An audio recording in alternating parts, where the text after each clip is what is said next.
Let's get started. Hello and welcome to Office Banters Live. I'm taking over today.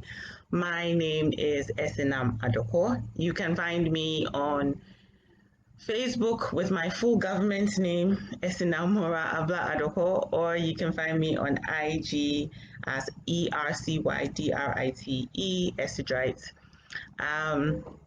And today I've been given the amazing honor by Jay and the Office Banter team to share some of my thoughts and my ideas on how to build career changing habits. So yeah, I'm going to get started. I will start with a little introduction to myself, where I've been, all the crazy journeys I've taken, and then we will jump into some of the habits that have helped me over the period of my career.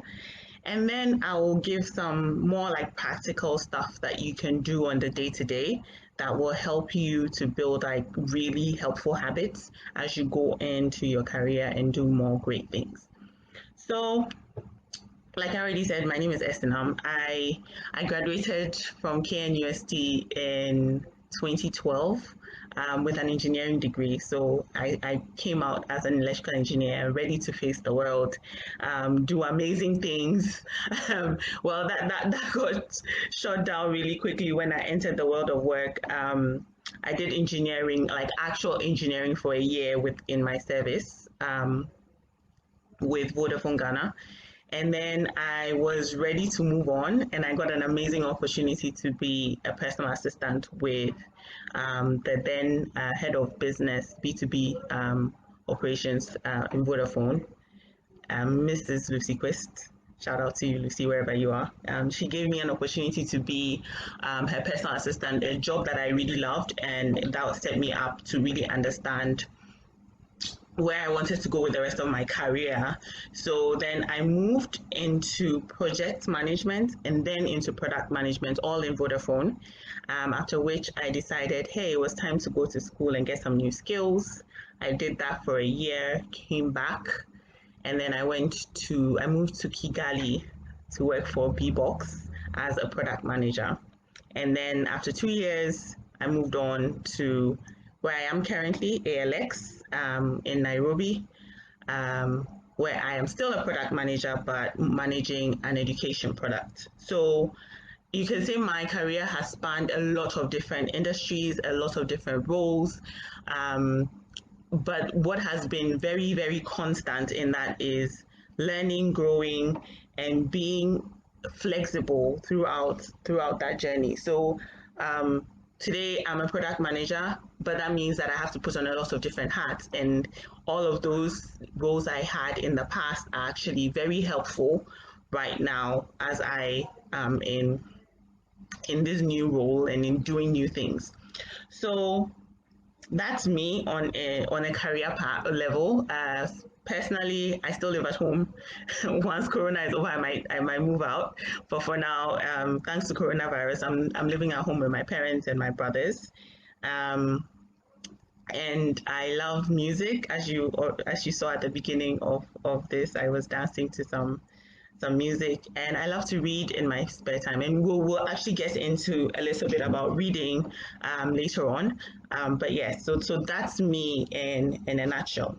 Earlier last week, actually, Jay and I spoke about how might we share about building habits. So I thought it would be good, since I've had so many different I've had my career path has gone through a lot of winding turns. I thought it would be good to share some of the things that have helped me in that specific light. So I like the power of threes. One of my business school lecturers used to say 3 plus or minus 2. Minus 2 is 1, so it doesn't make any sense, but 3 or 5. So we like to do things in threes and fives. Today we'll stick to threes. I'll give you 3 habits that have helped me while I've transitioned, and I'll go a little bit in detail about those habits and how they have actually made a difference for me. And then I will talk a little bit later about 3 things that you can do today that will help you change your career path and build very healthy career habits. Okay, so first thing I would say is set goals. Set goals, create vision.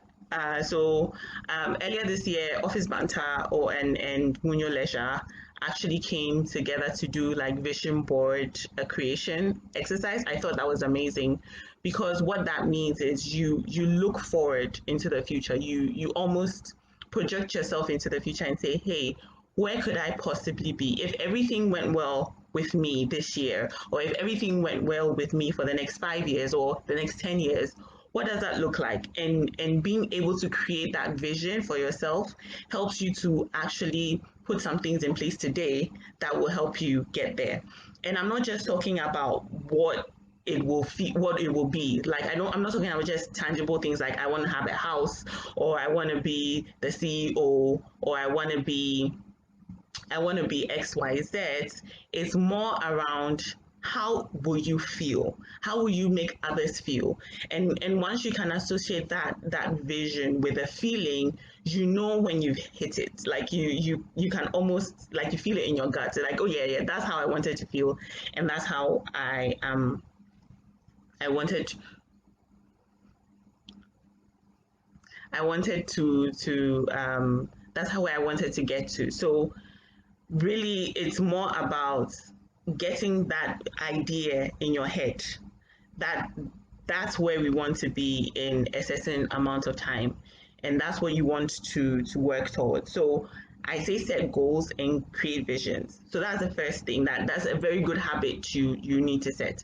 So for me personally, I set my goals yearly. I have a document. I didn't go through Jay's vision board process, but I have a document that I feel because I like to write. I have a document that I feel about where I'd like to be in the different aspects of my life. So work, career, personal, spiritual. I do all of that. I state it out and I write it out and I ask and I just put it there as something that just reminds me of where I'm going and what I want to do and how I want to feel and how I want to make others feel. So that's number one. Number two is read wide. So um, earlier on I talked about reading, and I know a lot of people don't like reading, but guys, there's a lot of knowledge out there in books and in different places. Learn to read. If you don't like reading, listen to audiobooks or listen to podcasts, but there's a lot of information out there and you have to open up your mind and just absorb that information. A lot of the stuff I've learned over time in all my career roles has been through reading, has been through me going into books, going into topics, learning from people, learning from books and podcasts and stuff like that. Read and explore the different things that actually could change your career trajectory. For example, I spoke about the fact that I started out as an engineer. I knew nothing about business except for like some really basic stuff. But then I got the opportunity to, when I joined Vodafone, when I became a personal assistant, I had to learn so much on the job. I didn't know how to set up a calendar. I didn't know how to put a PowerPoint presentation together. All of these skills were things that I needed to learn and learn really quickly. And if I didn't have that spirit of or that habit of going in and reading and finding resources and just finding out where I was falling short and where I could get that information to fill the gap, then I would constantly be in that state of I don't know and I don't want to know. So once you are able to build that vision and you know, okay, this is where I want to go, this is how I want to feel, this is how I want to make other people feel. The next step is now you've realized that gap. What are you going to do about it? How are you going to fill that gap?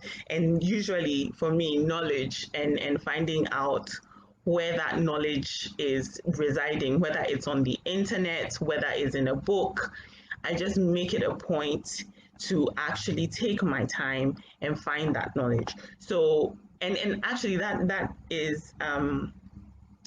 a level of humility in itself, where you need to go inside yourself and you need to understand where your gap is so that you can actually find where to get your knowledge filled. So, what step one, create a vision and a goal. And step two, read wide, gain knowledge. Step three is update your LinkedIn. So this might seem a little weird. I'm like, that's such a this is not a plug for LinkedIn in any way. But I think for multiple reasons, you should update your LinkedIn, especially if you're looking for a way to change your career, a way to break into something new. LinkedIn should be your best friend. One, for a couple of reasons. One being the first search results, most people don't realize when people go and Google your name, the first search results is usually your LinkedIn. So if you don't have a LinkedIn, you can imagine where your prospective employers are going to find information about you. They're going to find information about you on Facebook. They're going to find information about you on Twitter. They're going to find information about you on Instagram. But those are the places that people like to be themselves. And there is no crime in wanting to be yourself on those platforms. Those are very, very personal platforms. Where you want your professional image to be found is LinkedIn. And so you should make that like your professional armor. You should go in there and tell people what you want them to know about your professional self. You don't want them to create an impression about you based off of your Facebook or based off of your Instagram. It's just not obviously you being yourself is not wrong, but it's just not a great experience if you confront your prospective employer with your personal views at the very first moments that they get in touch with you, right? So LinkedIn allows you to put on that professional face, that professional armor, so that you can put your best foot forward, right? So that's one first reason why you should update your LinkedIn. Second reason you should be updating your LinkedIn often is it gives you that sense of achievement. So whenever you update your LinkedIn with, oh, this is which role I've held. These are the things I've been doing in that role. You actually say, oh yeah, that wow, I actually did that, and that is so helpful in building your self confidence in the role you're in. If you're looking for a new job, all of that confidence is necessary to be portrayed. So every time you go in there and you update one more thing that you've done, one more achievement that you've showed, one more customer that you've brought to your company, one more data point you filled out and one more insight you gained from your job, that is that sense of pride that lets you know, yes, I'm hitting my goal, I'm hitting my target, and also, wow, I'm doing amazing things. Everybody is sitting in their corner thinking, oh, what I do doesn't impact anybody, doesn't change anything in my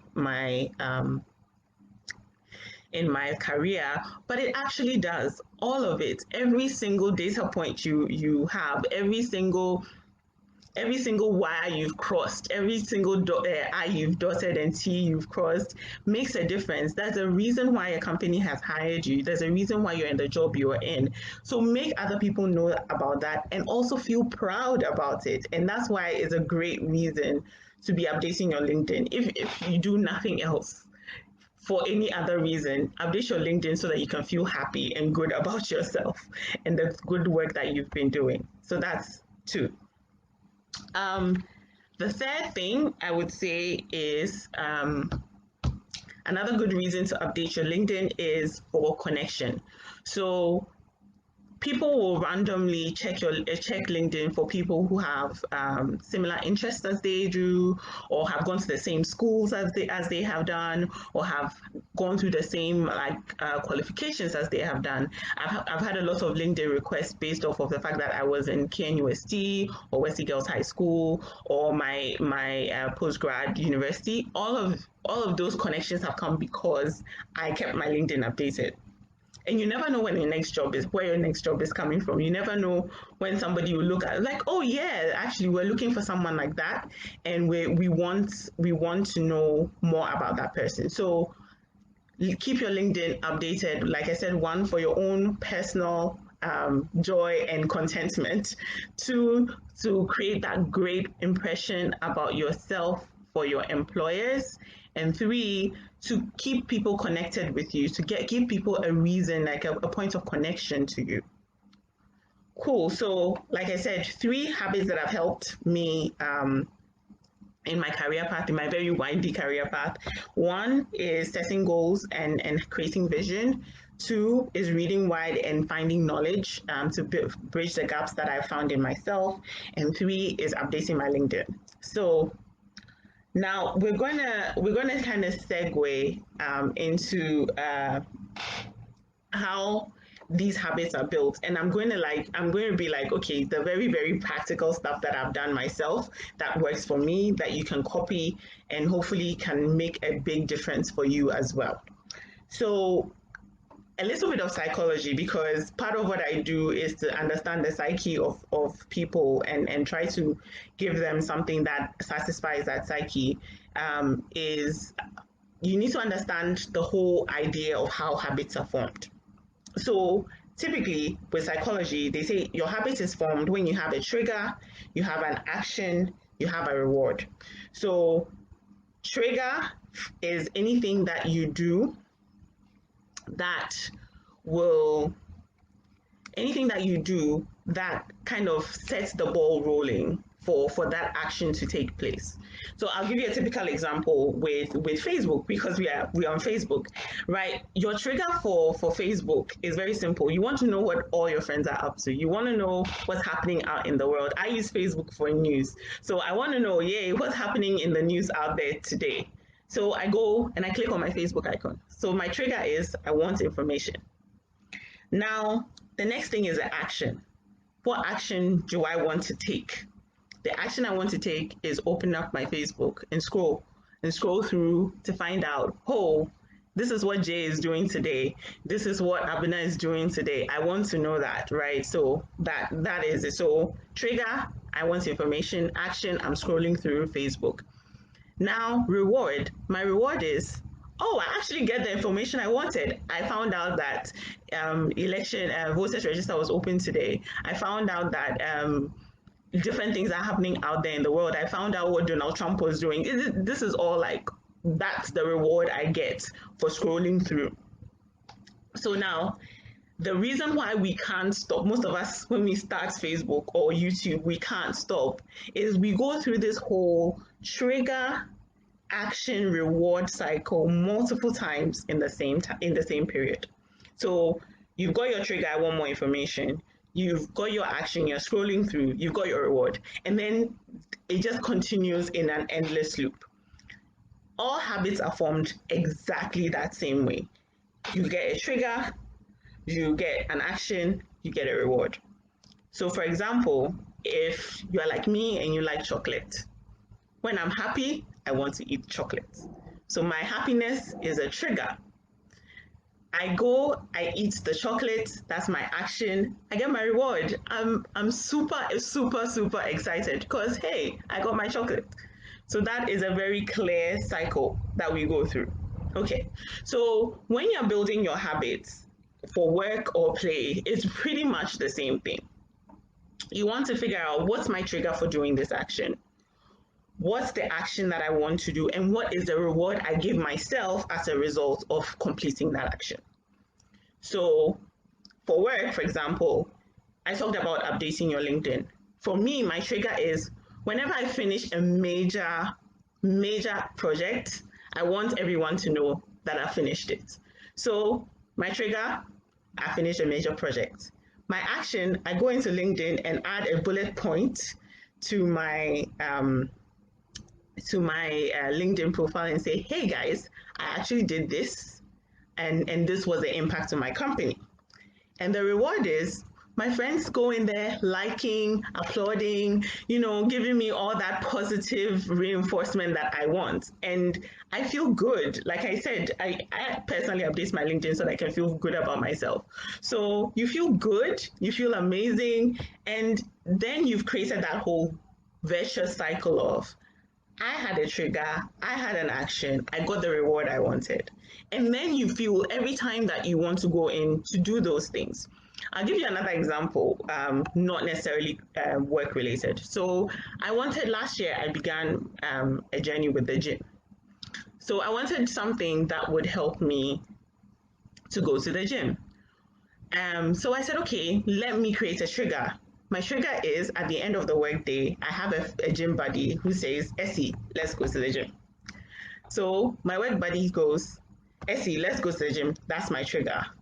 We go to the gym together and actually work out. And as a reward, I take pictures and I put it on my social media so that I can once again feel good. That's my reward.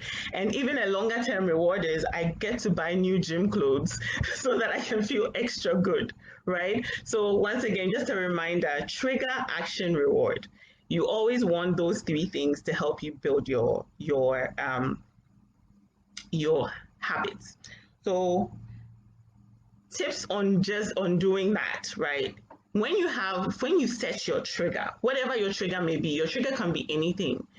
Some people set a workout trigger with a movie they are watching or a series they are watching. Your trigger can be anything you want it to be, right? So set your trigger and follow through. Do it. Do the action that you set yourself to do. There are so many reasons why you shouldn't do it.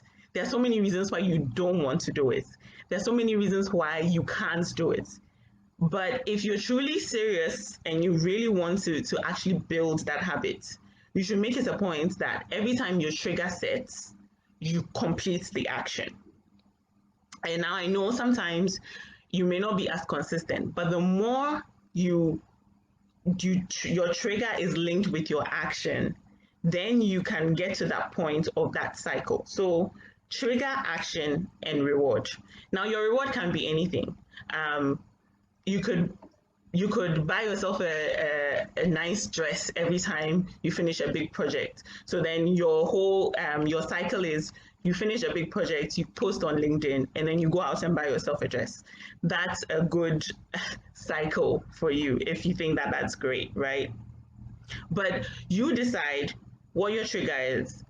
The action must be the habit that you want to promote yourself to do, and the reward must be something that you actually feel good getting. So if I, for example, my reward is feeling good about myself, right? That's a reward for me. That might not necessarily be the same reward that you're looking for. So you need to go in and find out what reward will go well with your action and your trigger. There's a second point I have here, and I say trick yourself. So the human body, the human brain is very, very funny in that because you created this cycle, you are basically tricking yourself into doing the thing that you thought you didn't like to do. So once again, going back to the exercise thing, I don't particularly like exercising, but because I had created this whole trigger, action, reward cycle, my my brain naturally began to crave that. Oh yeah, well, let's go to the gym so I can take a nice picture. It's just in my head that I want to do it, and most of the time it got to a point where I wasn't even posting the pictures, but I was just like, oh yeah, let's go. Let me finish and take a nice picture. Let me go do the thing and take a nice picture. And for me, that was enough to stay committed to going to the gym 3 times a week for a whole year.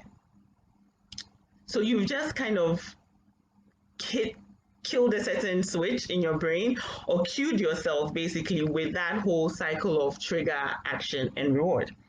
And the last thing I would say is get as much information about the habit you're trying to build.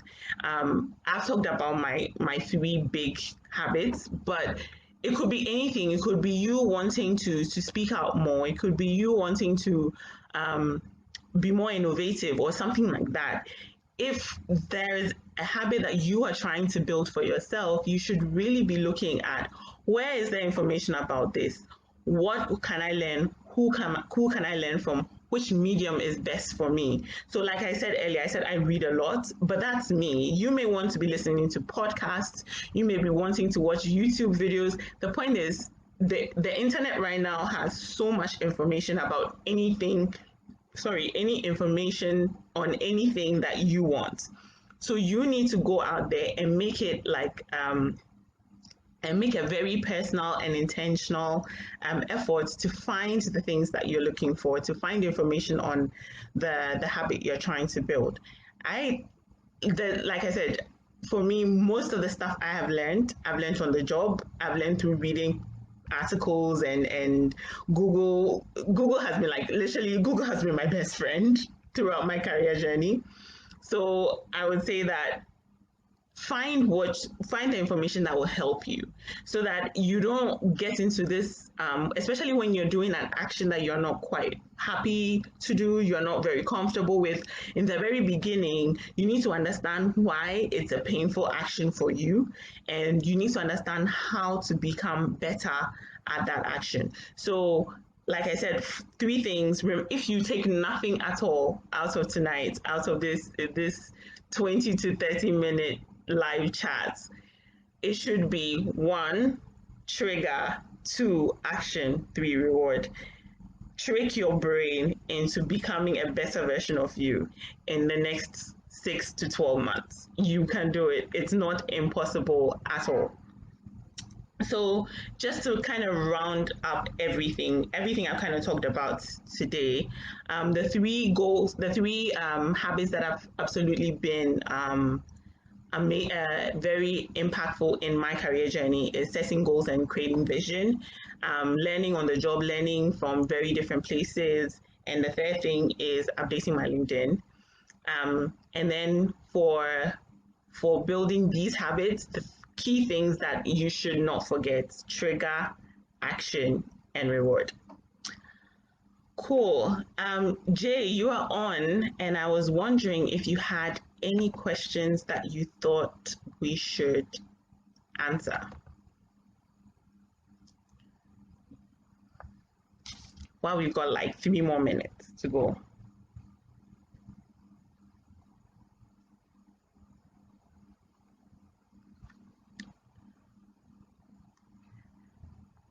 Amazing, guys. It's been a lovely chat. It's been an amazing time with you. Um, I hope I didn't talk too fast. I've been told that's a bad thing I do. And I look forward to another time when I can talk about other stuff with you. Awesome.